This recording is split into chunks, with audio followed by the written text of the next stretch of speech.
ಸರ್ಕಾರ ನಿರ್ಧಾರ ಮಾಡಿದೆ. ಫಸ್ಟ್ ಹಳೆ ಜಾತಿ ಗಣತಿಗೆ ಒಪ್ಪಿಗೆ ಕೊಡಬೇಕಂತ ಆಮೇಲೆ ಹೈಕಮಾಂಡ್ ಹೇಳಿದ್ಮೇಲೆ ಈಗ ನಿರ್ಧಾರ ಬದಲಾವಣೆ ಮಾಡಿದೆ. ಅದಕ್ಕೆ ಜೆಡಿಎಸ್ ನಲ್ಲಿ ರಿಯಾಕ್ಷನ್. ಜಾತಿ ಗಣತಿ ಬಗ್ಗೆ ಈಗಾಗಲೇ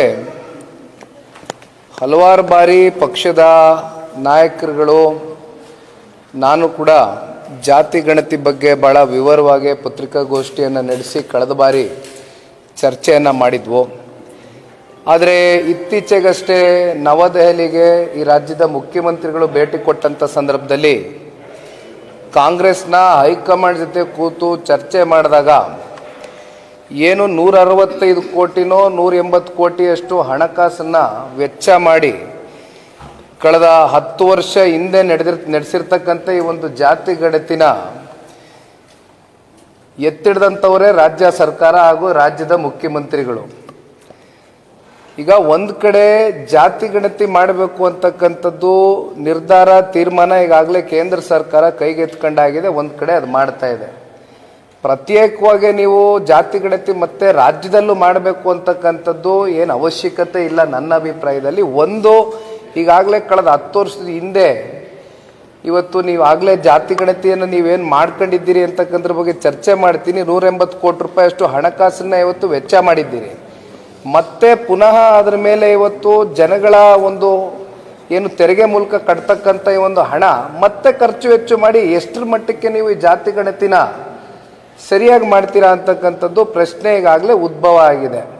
ಇದು ಕೇವಲ ನಿಮ್ಮ ರಾಜಕಾರಣದ ಲಾಭಕ್ಕೋಸ್ಕರ ಕೆಲವೊಂದಷ್ಟು ಸಮುದಾಯಗಳನ್ನ ಮೇಲೆತ್ತಕ್ಕಂಥದ್ದು, ಇನ್ನೊಂದಷ್ಟು ಜಾತಿಗಳನ್ನು ತುಳಿತಕ್ಕಂಥ ಒಂದು ಕೆಲಸ ಆಗ್ತಾ ಇದೆ ಅಂತಕ್ಕಂಥದ್ದು ಇದು ಭಾಳ ಸ್ಪಷ್ಟ.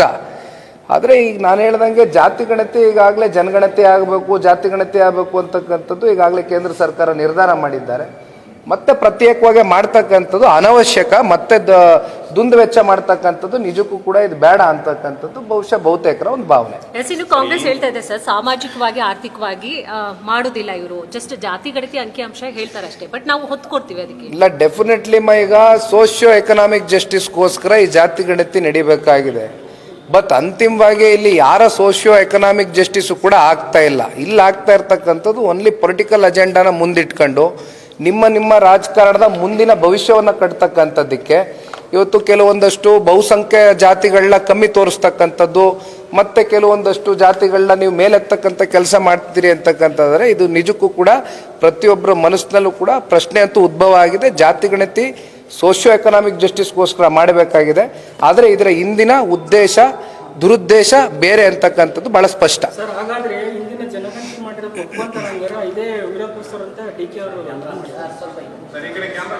ಈಗ 1971ರಲ್ಲಿ ಜಾತಿ ಗಣತಿ ಆಯಿತು.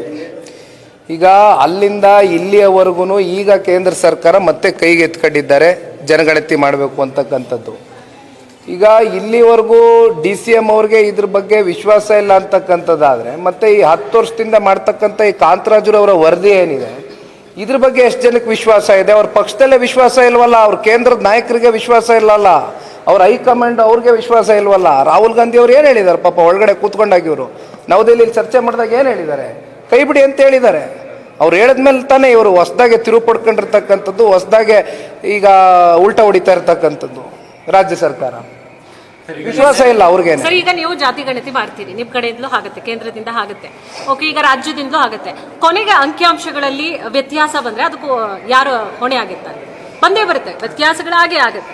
ಅಂಕೆ ಅಂಶಗಳನ್ನ ವ್ಯತ್ಯಾಸ ಬರದೇ ಇರತಕ್ಕಂಥ ನಿಟ್ಟಿನಲ್ಲಿ ಟೆಕ್ನಿಕಲ್ ಗ್ರೌಂಡ್ಸ್ನ ಮೀಟ್ ಮಾಡಿ ವೈಜ್ಞಾನಿಕವಾಗಿ ಈ ವರದಿ ರಿಪೋರ್ಟ್ ಮಾಡಬೇಕಾಗಿದೆಯಮ್ಮ. ಒಂದು ಸೋಷಿಯೋ ಎಕನಾಮಿಕ್ ಜಸ್ಟಿಸ್ನ ನಾವು ಕೊಡಬೇಕಾಗಿರ್ತಕ್ಕಂಥವ್ರು ಎಂಥವ್ರಿಗೆ? ಈಗ ಯಾವ್ಯಾವ ಜಾತಿಗಳು ಸಮುದಾಯಗಳು ಎಲ್ಲ ಸೋಷಿಯೋ ಎಕನಾಮಿಕ್ ಜಸ್ಟಿಸ್ನ ಮೀಟ್ ಮಾಡೋಕ್ಕಾಗಿಲ್ಲ. ಕಟ್ಟ ಕಡೆಯ ಒಂದು ವ್ಯಕ್ತಿನ ಇವತ್ತು ಸಾಮಾಜಿಕವಾಗಿ, ಆರ್ಥಿಕವಾಗಿ, ಶೈಕ್ಷಣಿಕವಾಗಿ 3 ಕಡೆ ನೀವು ಅವ್ರನ್ನ ಮೇಲೆತ್ತಕ್ಕಂಥ ಒಂದು ಕೆಲಸದ ವಿಚಾರವಾಗಿ ಇವತ್ತು ಜಾತಿ ಗಣತಿ ಜನಗಣತಿ ಆಗಬೇಕಾಗಿರ್ತಕ್ಕಂಥದ್ದು. ಇದನ್ನ ಒಂದು ಒಳ್ಳೆ ಉದ್ದೇಶದಿಂದ ಮಾಡಿದ್ರೆ 100ಕ್ಕೆ 100 ನೀವು ವೈಜ್ಞಾನಿಕವಾಗಿ ಇದನ್ನ ಮಾಡ್ತಕ್ಕಂಥದಕ್ಕೆ ಎಲ್ಲ ಅವಕಾಶ ಇದೆ. ಇನ್ನೊಂದು ಫೈನಾನ್ಸ್ ಕಮಿಷನ್ ಸಭೆಯಲ್ಲಿ ಸಿಎಂ ಸಭೆಯಲ್ಲಿ ಭಾಗಿಯಾಗಿದ್ರು. ಕೇಂದ್ರ ಸರ್ಕಾರ ಅನುದಾನ ತಾರತಮ್ಯ ಮಾಡ್ತಿದೆ ರಾಜ್ಯಕ್ಕೆ ಅಂತ ಆರೋಪನ ಪದೇ ಮಾಡಿದರೆ ನಿನ್ನೆ ಕೂಡ ಮಾಡಿದ್ದಾರೆ. ₹1 ನಮ್ಮ ರಾಜ್ಯದಿಂದ ತಗೋತಾರೆ. ಈಗ 16th ಫೈನಾನ್ಸ್ ಏನು ಮೊನ್ನೆ ದಿನ ಇತ್ತೀಚೆಗೆ ನವದೆಹಲಿಯಲ್ಲಿ ರಾಜ್ಯದ ಮುಖ್ಯಮಂತ್ರಿಗಳು ಭೇಟಿ ಕೊಟ್ಟಿದ್ದಾರೆ.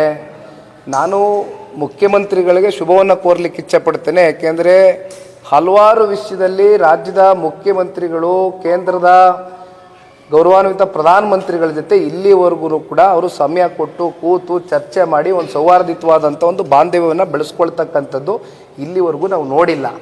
ಈಗ ಏನು 16th ಫೈನಾನ್ಸ್ ಕಮಿಟಿ ಇದೊಂದು ಮೀಟಿಂಗ್ನಲ್ಲಿ ಭೇಟಿ ಕೊಟ್ಟಿದ್ದಾರೆ ರಾಜ್ಯದ ಮುಖ್ಯಮಂತ್ರಿಗಳು, ನಾವೆಲ್ಲರೂ ಅವ್ರಿಗೆ ಹೃದಯ ತುಂಬಿದ ಧನ್ಯವಾದಗಳನ್ನ ಸಲ್ಲಿಸಲಿಕ್ಕೆ ಇಷ್ಟಪಡ್ತೇವೆ. ರಾಜ್ಯದ ಜನತೆಯ ಪರವಾಗಿ ಇವತ್ತು ಈ ರಾಜ್ಯದ ಮುಖ್ಯಮಂತ್ರಿಗಳು ಏನಾದರೂ ನಮ್ಮ ರಾಜ್ಯಕ್ಕೆ ಕೊಡಬೇಕಾಗಿರ್ತಕ್ಕಂಥ ಅಥವಾ ತೊಗೊಳ್ಬೇಕಾಗಿರ್ತಕ್ಕಂಥ ಕೆಲವೊಂದಷ್ಟು ಅನುದಾನಗಳು ಏನಾದ್ರು ಕೊರತೆ ಆಗಿದೆ ಅಂತಕ್ಕಂಥದ್ದಾದರೆ ಪ್ರಧಾನಮಂತ್ರಿಗಳ ಜೊತೆ ಕೂತು ಚರ್ಚೆ ಮಾಡಲಿ.